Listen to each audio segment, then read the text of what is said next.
about this, a 50-year mortgage. Let's say you're 25 and you buy your home. You're now targeting paying it off by the age of 75 years old. Yep. Right?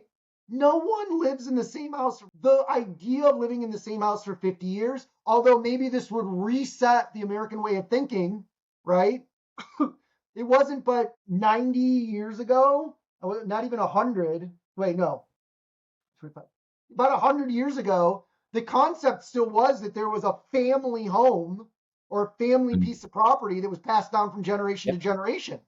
Right? The Yep. idea of each individual going out and buying their own homes was foreign. And I'm talking about for thousands of years, that was the way that things worked. Then after the Great Depression in the New Deal, the 30-year mortgage was brought about, and then independent home ownership outside of the family equation became more of the norm.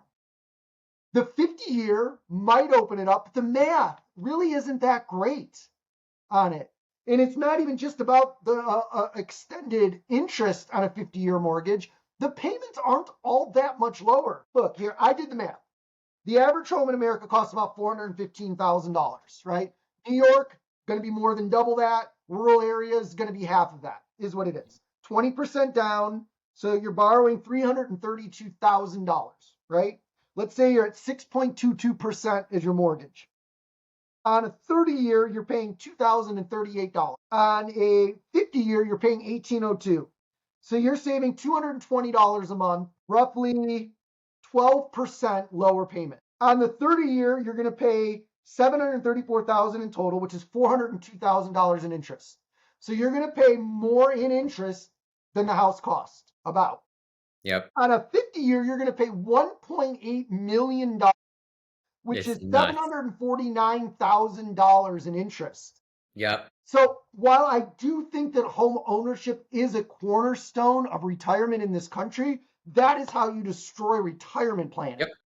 So that's exactly the issue. So because a lot of people, I think, when they hear 50-year mortgage, they look at the monthly payment and how it's lower than a 30-year, and so they're like, oh, that's more affordable. But what you don't realize is that over the life of the mortgage, when you add up the total amount of interest that you're paying so much more for That your house. $350,000 compounded, right, is probably $1 million. You know what? Hold on. I want to do that real quick. Okay, let's go. I didn't even think. And so really ultimately the only party that benefits from a longer loan duration is the lender. Exactly. Um, but I think, that gets lost in translation sometimes because people see the lower monthly payment. It obviously on a month-to-month basis, that makes it easier to pay for, owning a home. Instant gratification, baby. Instant gratification. Yes. The calculator I like to use isn't coming up. Let me try Nerd. Okay. So initial deposit, 200. Years of growth, 50. Let's even do a small rate of return, similar to the mortgage rate, 6.22. Compound monthly, contributing $200 a month. Actually, we said it was 220.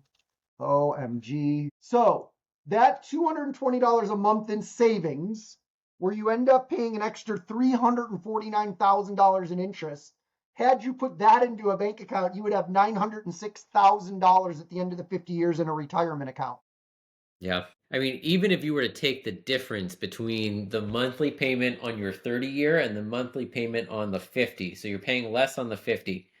If you were to do that and still take the difference between that and the 30-year and invest it, you still wouldn't do as well. Well, now hold on a second here, because now I'm questioning myself. The 30-year at 402,000 in interest, the 50 at 749. So $349,000 in extra interest, right? But then if you invested the difference and it grew to 906,000, you are actually $450,000 ahead, aren't you? Actually, that's true. If you have the discipline to do it consistently. If you have the discipline to do it. If you're doing the 50-year because that's the max you can afford on your income. Well, I mean, then that which is what everybody's going to do, right? Like so if you start offering a 50-year mortgage, let's say I can afford a $2,000 mortgage payment, right? Based on my salary. If you look at a 30-year and a 50-year, and let's say with the 30-year, you can afford maybe the 400K. I'm just throwing a number out there, the 400K house. But on the 50K, you can buy a 600K house Do you think people are going to opt to save money on the monthly payment, or they're going to opt to try to buy the more expensive, bigger house? We're So, looking at it from a smart investing standpoint, not from an instant gratification right. spending So standpoint. in theory, though, yes, you could make money on your 50-year mortgage if you're living below your means and you're consistently investing the difference. But if people start using it just to buy a bigger house, and then you also look at the additional interest that you're paying that you wouldn't on a 30-year, you could really run into some serious issues. Just a super over leveraged housing market.